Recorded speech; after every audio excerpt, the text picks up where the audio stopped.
வணக்கம். செல்வகுமாரின் அதிகாலை வானிலை ஆய்வறிக்கை. அதிகாரப்பூர்வ வானிலை அறிக்கைக்கு இந்திய வானிலை ஆராய்ச்சித்துறை அறிக்கையை பார்க்கவும். 2025 ஏப்ரல் 16 புதன்கிழமை அதிகாலை நிலவர ஆய்வறிக்கை. எதிர்பார்த்தது போலவே நேற்றைக்கும் மாலை இரவு இடிமழை பொழிவு. ஆனால் தாமதமாக தொடங்கிய மழை அதிகாலை வரை பல இடங்களில் நீடித்தது.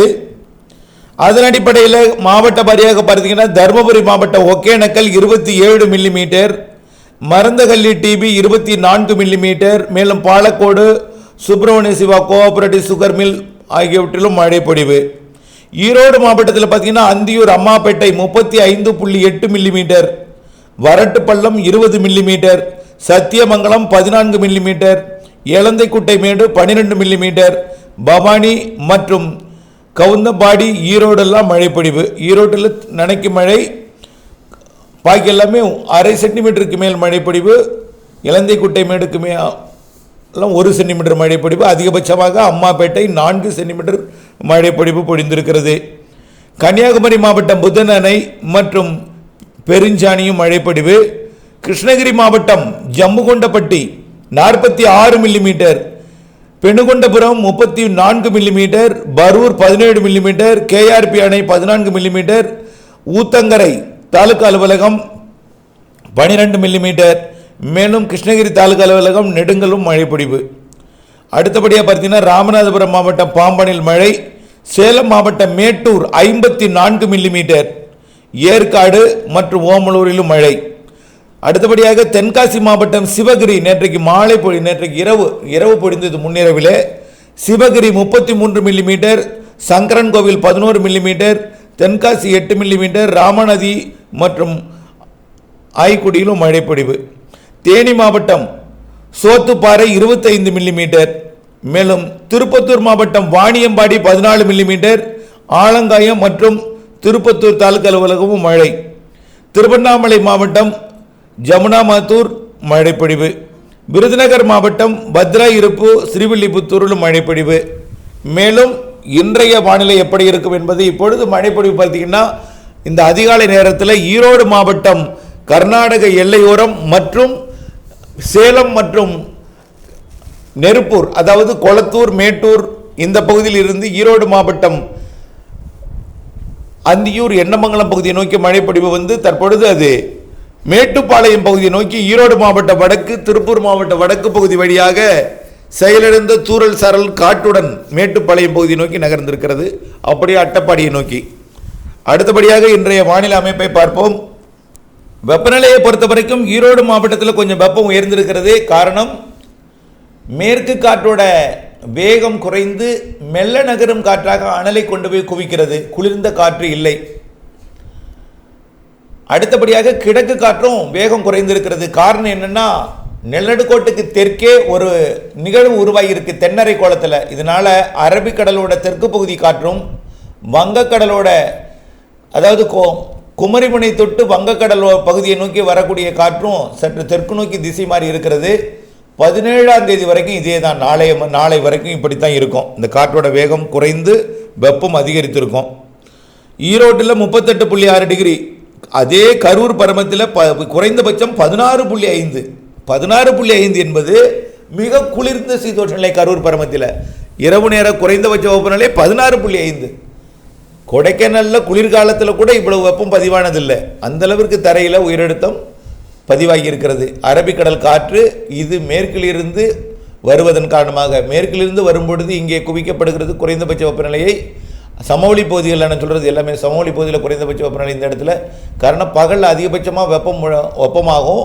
பிறகு அந்த இடத்தை நிரப்புவதற்காக காற்று வரும்பொழுது அதிகமாக குளிர்வித்து மழைப்பொழிவை ஏற்படுத்தி பிறகு தொடர்ந்து குளிரை ஏற்படுத்தி கொண்டிருக்கிற காரணத்தினால மிக குறைந்த வெப்பநிலை இங்கே நிலவியது 16.5 என்பது இந்த கோடையில் இரவு நேர வெப்பநிலை என்பது மிக ஒரு அரிதான ஒன்று, குறைந்தபட்ச வெப்பம். அதே நேரத்தில் 38.7 100 டிகிரியை தாண்டி இருக்கிறது அதற்கு அருகில் இருக்கக்கூடிய ஈரோடு.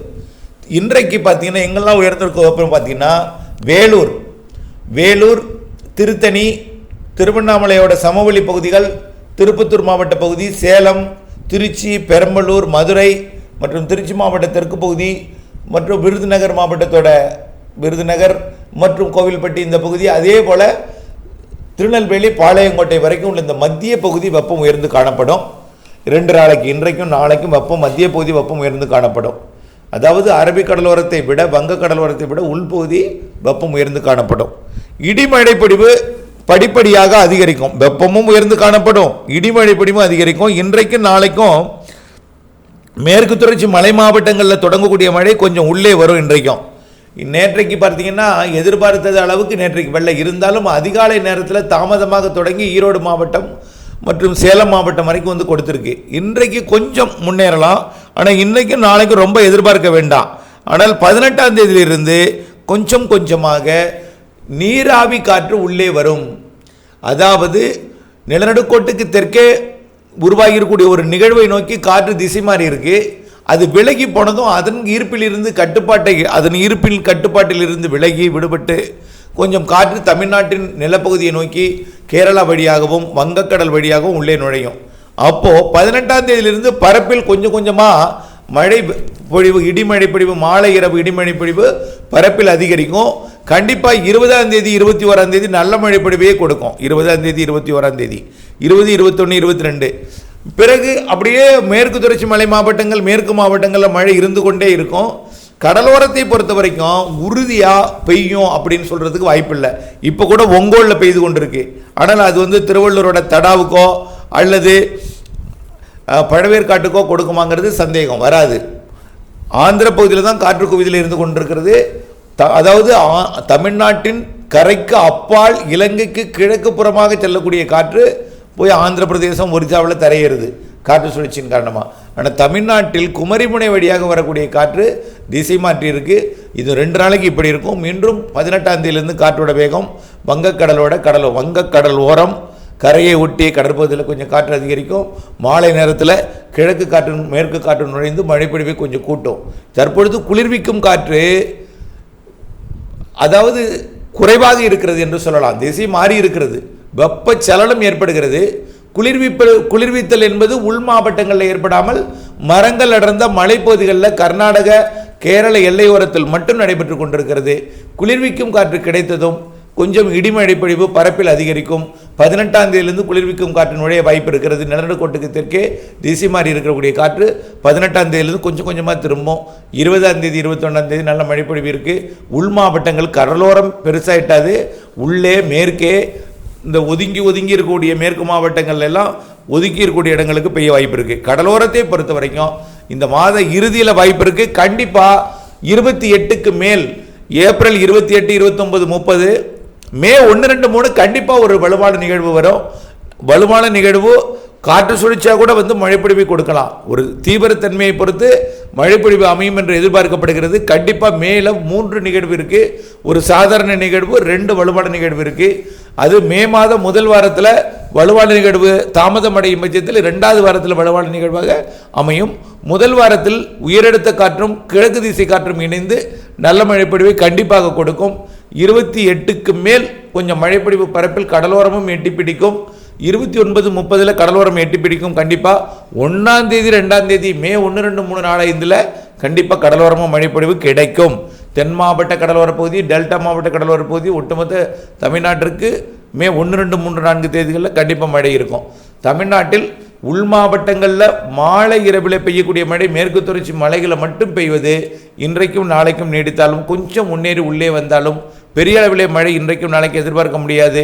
நாளைய மறுதினத்திலிருந்து கிழக்கு காற்று குளிர்விக்கும் காற்று நுழைந்ததும் மேற்கு கிழக்கு காற்று சந்திப்பை ஏற்படுத்தி வங்கக்கடலோரம் மாவட்டங்களுக்கு சற்று உள்ளே வரைக்கும், வங்கக்கடலோர மாவட்டம் வராது, வங்கக்கடலோர மாவட்டங்களுக்கு சற்று உள்ளே வரைக்கும் மழைப்பொழிவு வரலாம். வங்கக்கடலோரமும் சில இடங்களில் வந்து மழைப்பொழிவை கொடுக்கலாம். ராமநாதபுரம், புதுக்கோட்டை மற்றும் தூத்துக்குடி மாவட்ட, தூத்துக்குடின்னா தூத்துக்குடிக்கு வாய்ப்பில்லை. ராமநாதபுரம் மற்றும் புதுக்கோட்டை, தஞ்சாவூர் மாவட்டத்தோட தெற்கு பகுதி, பேராவூரணி பகுதிக்கு வாய்ப்பு இருக்குது. அது உறுதி இல்லை, வாய்ப்பு இருக்கிறது என்று சொல்லியிருக்கிறேன், வாய்ப்பு உறுதி இல்லை.